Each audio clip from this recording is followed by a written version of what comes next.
책을 본다는 것도 사실은 지식을 얻는다는 측면에서 굉장히 좋은 도구잖아. 그래서 우리가 알면 알수록 보이는 것들이 생겨. 근데 문제는 뭐냐면 알면 알수록 보이는 것도 생기지만 안 보이는 것도 생기는 것 같아.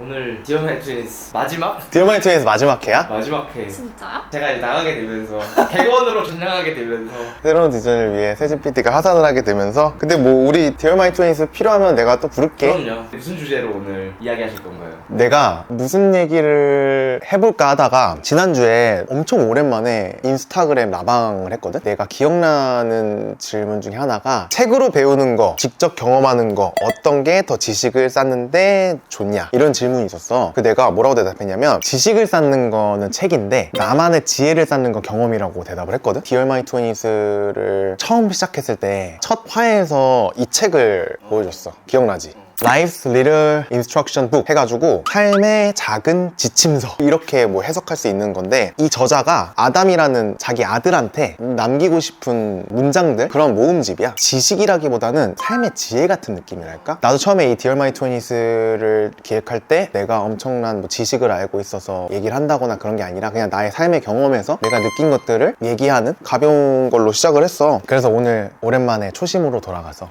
내가 잘못 알고 있었던 자기계발 상식에 대해서 하나씩 얘기해 보려고 해. 첫 번째가 뭐냐면 노력하면 다 된다. 나도 예전에 결과물이 잘 안 나왔을 때 결국은 내 노력이 부족했던 거다 라고 생각할 때가 있었는데 내가 중학교 때 공부를 곧잘 했었거든? 공부 못하는 친구 막 집에 데려가서 내가 과외도 해주고 그랬었어. 진짜 너무 신기하게 우리 때는 중간고사 기말고사 있으면 평균 점수가 나와, 전 과목에. 근데 나는 항상 90점을 못 넘었어. 난 정말 열심히 공부했다고 생각했거든. 안 넘겨지는 거야, 90점이. 중학교를 졸업했는데 그래도 나는 공부를 잘하는 쪽에 있었어. 왜냐면 내가 11%로 졸업했더라고. 그러면은 못해도 33등을 한 거야, 전교에서. 그래서 고등학교에 돌아갔을 때 처음에 다른 중학교에서 모이잖아. 영어랑 수학을 등급제로 해서 클래스가 나눠졌거든. 근데 나는 수학도 A반이었고 영어도 A반이었고 다 모든 게 A반이었어. 근데 중간고사를 봤는데 내가 다 C등급으로 내려갔어. 중학교 때 너무 열심히 했는데 결과가 안 나오고 고등학교 1학년 때도 난 열심히 했다고 했는데 중간고사 때 그렇게 돼버리니까 내가 아예 놓은 거야. 그때 나를 구원해줬던 게 미술이었어. 미술은 항상 올백이었어. 그렇게 돼버리고 나니까 신기하게 어머니의 제안으로 너 미술학원 다녀볼래? 이렇게 된 거야. 그래서 내가 미술학원을 갔어. 근데 너무 재밌는 거야, 미술이. 그럼 미술학원에 가면은 뿅아리반이 있어. 들어온 지 얼마 안 된 월말평가를 하는데 내가 2달 만에 월말평가에서 1등을 한 거야, 반에서. 그때 1등이 2명이었거든. 근데 뿅아리반에서 1등이 나오는 게 말이 안 되는 상황이었어. 전체에서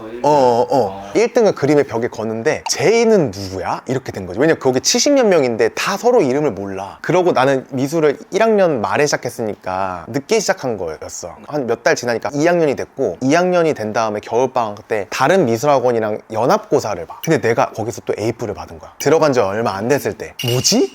이런 거지. 내가 그때 진짜 느꼈던 게 뭐냐면 내가 노력한 만큼 결과물이 항상 따라오는 건 아닌데 내가 조금만 노력하면 결과물이 나오는 분야가 있더라고. 취약한 과목들이 몇 개 있었는데 그거는 내가 죽었다 깨나도 안 되는데 미술이라는 건 내가 조금만 노력하면 금방 친구들 따라잡고 금방 좋은 결과가 나오는 거야. 이게 사실은 내 길이었구나 그때 생각을 했었던 것 같아. 그러면 노력하지 말라는 거야? 자기발도 어떻게 노력하지 말라는 얘기를 해? 라고 할 수 있는데 노력하지 말라는 게 아니라 사람마다 갖고 있는 탤런트가 있는 것 같아. 나의 탤런트를 못 발견하는 사람들이 나와 맞지 않는 곳에서 너무 많은 노력을 하는 거지. 나는 너무 운이 좋게 미술이라는 걸 좀 일찍 찾아가지고 그 분야에서 재능을 일찍 발견해서 나의 길을 좀 일찍 찾은 케이스긴 해. 성공까지는 아니더라도 어떤 성취를 이루는 거에 있어서 나의 길을 찾느냐 안 찾느냐가 솔직히 더 중요한 거더라고. 근데 우리는 보통 사회가 정해준 길에서 노력들을 많이 하려고 하지. 사실은 내가 갖고 있는 탤런트와 맞지 않는 길일 수 있다는 거. 그래서 나의 탤런트를 찾기 위해서는 다양한 분야의 시야를 높여서 내가 진짜 노력해야 되는 분야, 내가 조금만 노력해도 결과물이 나올 수 있는 분야를 찾는 게 훨씬 중요한 것 같아.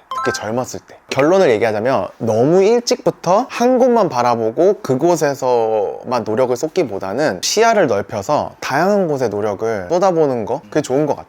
그래서 말인데 두 번째가 뭐냐면 알면 알수록 보인다. 그러니까 잘못했다는 거지. 너는 어떻게 생각해? 맞는 거 같은데. 너도 맞는 거 같잖아. 나도 그렇게 생각했었고 근데 이게 나의 성장을 방해한다고 생각하는 이유는 책을 본다는 것도 사실은 지식을 얻는다는 측면에서 굉장히 좋은 도구잖아. 저자가 직접 경험한 거를 내가 간접 경험할 수 있다는 거. 그래서 우리가 알면 알수록 보이는 것들이 생겨. 근데 문제는 뭐냐면 알면 알수록 보이는 것도 생기지만 안 보이는 것도 생기는 것 같아. 내가 이런 걸 어떨 때 느끼냐면 뭔가를 전공한 사람들을 만나? 그럼 그 사람들이 그걸 전공했기 때문에 일반 대중들이 보는 걸 못 보는 경우가 생겨. 그러니까 예를 들면 뭔가를 전공하면 그 분야에 대한 학문을 배우는 거잖아. 그러다 보니까 이거는 이거다 라는 식의 교육을 받아. 그리고 그걸 배워. 그러면 그거 이외의 경우의 수를 생각을 못 하는 경우가 많아. 왜 일하는가? 이 책에서도 그게 나오는데 비전문가가 전문가보다 더 크게 성공하는 이유. 교세라를 비롯한 닌텐도, 옴론, 무라타 제작소, 롬 등 교토에 있는 우량기업 대다수가 그 분야의 비전문가, 즉 문외한들에 의해 설립되었다. 그 다음 장에 문외한이 자신과 전혀 상관없는 분야에서 최고 경영자로 이름을 날리고 그 회사가 남다른 전문성을 갖추게 되는 것은 우연이 아니었다. 전문가에 비해 지식도 경험도 없는 문외한이 유독 빛나는 데는 다 이유가 있다. 그것은 바로 자유로운 발상 때문이었다. 문외한은 기존의 개념이나 관습, 관리에 얽매이지 않는다. 초보이기 때문에 아무것도 모르기 때문에 자유롭게 생각한다. 내가 전문 분야가 있다는 건 굉장히 좋은 건데 그 전문성 때문에 보지 못하는 게 생기더라고.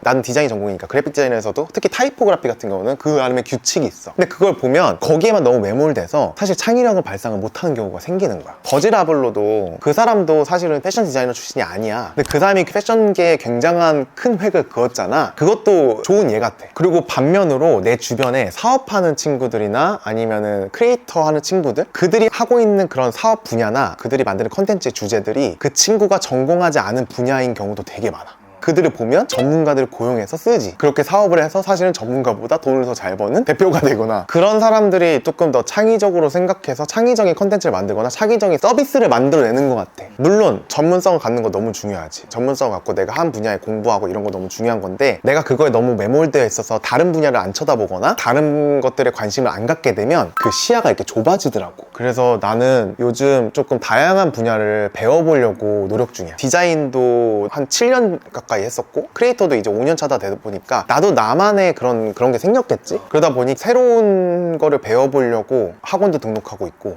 그러고 있어. 그래서 뭔가를 할 때 몰라서 못한다 이런 생각은 안 해도 된다. 혹은 내가 뭔가 시작하기 너무 늦었다 이런 생각을 할 필요 없는 거야. 초보자니까 신선한 발상을 할 수 있고, 어쩌면 전문가들이 못 보는 걸 내가 볼 수 있다는 생각으로 시도하면 되게 좋을 것 같아. 그리고 내가 어떤 전문성이 있어. 그러면 다른 것들을 또 배웠을 때 내 전문성이 더 살아나, 더 유니크해지고. 그래서 어쩌면은 나는 아는 만큼 보인다라는 말이 나의 성장을 방해했던 상식이었던 것 같아. 세 번째는 목표를 위해 전력을 다해라. 책들을 또 많이 보다 보면은 성공하려면 목표를 정하고 그거를 위해서 정말 열심히 최선을 다해서 전력을 다해서 나가야 된다 이런 거 되게 많잖아. 많이들 그러니까 뭔가를 시작할 때 전력을 다해서 해야 될 거라고 생각하는 것 같아. 오프라인에서 누군가를 만나? 그 사람이 뭔가를 한대. 그거에 대한 막 열정이 막 불타오르고 있어. 그러면은 나는 그걸 사실 좀 잘 못 보겠더라고. 그게 되게 부담스럽게 느껴져. 지난 시절들을 이렇게 되돌아보면은 100% 전력을 다해서 뭔가를 했던 기억이 많이 없어. 에너지를 한 60, 70% 정도 사용해서 뭔가를 했었던 것 같은데, 첫 번째 이야기한 것처럼 내가 노력한 만큼 항상 결과로 따라온 건 아니었다. 그래서 사실은 내가 미술을 했고, 사실은 그 미술을 해서 디자인과에 진학을 해서 디자이너가 됐잖아. 회사에서 인정을 받았던 시기도 있고, 지금 생각해 봤을 때 내가 받았던 그런 보상들이 그닥? 이런 생각이 들더라? 내가 2년 전에 심리 검사를 했어. 이게 TCI라는 심리 검사 표인데, 자극 추구, 위험 회피, 사회적 민감성, 인내력 막 이런 것들에 대한 내 점수가 나와. 인내력이 99야. 100점 만점에?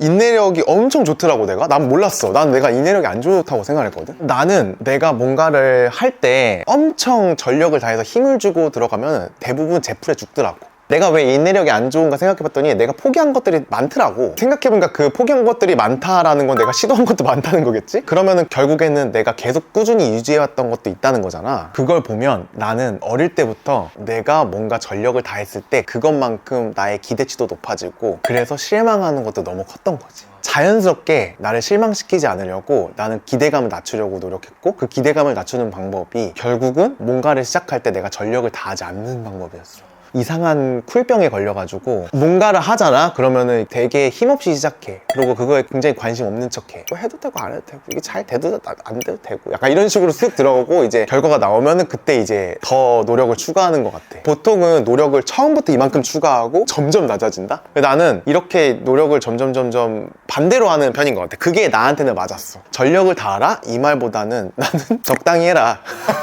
적당히 하다가 진짜 내가 전력을 다해야 될 때, 그때를 위해서 에너지를 비축하고 있는 것 같아. 인생은 마라톤이라고 하는 것처럼 처음부터 전력을 다하면 그 제풀에 죽는 게 오래 못 가더라고. 그래서 책에서는 배우지 못했지만 내가 직접 부딪혀서 배운 나의 방법. 근데 결국 이 모든 거를 경험해 보면은 그러면은 너 말대로라면 노력도 하지 말고 뭘 알아보려고 하지도 말고 전력을 다하지 말란 소리야? 이건 또 아니야. 이건 나의 방법이고 내가 직접 부딪혀서 생각해낸 나의 삶의 지혜라고 생각을 해. 이거를 보고 있는 그린이 친구들이 있다면 저 사람은 자기만의 지혜를 찾았구나. 이게 맞는 사람도 있을 거고 안 맞는 사람도 있을 텐데 내가 자기 개발하는데 나의 방식을 사용하고 있는지 뭔가 놓치고 있다는 그런 강박에서 벗어나도 된다 라는 거를 얘기하고 싶어서 나에게 맞지 않았던 이 세 가지 자기개발 상식을 뽑아본 것 같아. 한 방에 뭔가를 해결하려고 하다 보면은 꼭 문제가 생겨. 내가 얻고자 하는 거를 이렇게 바로 얻어내야지? 이런 욕심들? 그런 것들이 결국엔 나한테 조급함이 됐고 결국에는 한 방에 나를 무너뜨리는 게 되더라고. 다양함 속에서 나만의 것을 찾는 거가 결국 중요하다? 그런 것 같아. 이 Dear My Twenties 도 사실은 Dear My Twenties 지 Dear Your Twenties 가 아니다. 오늘 여기까지.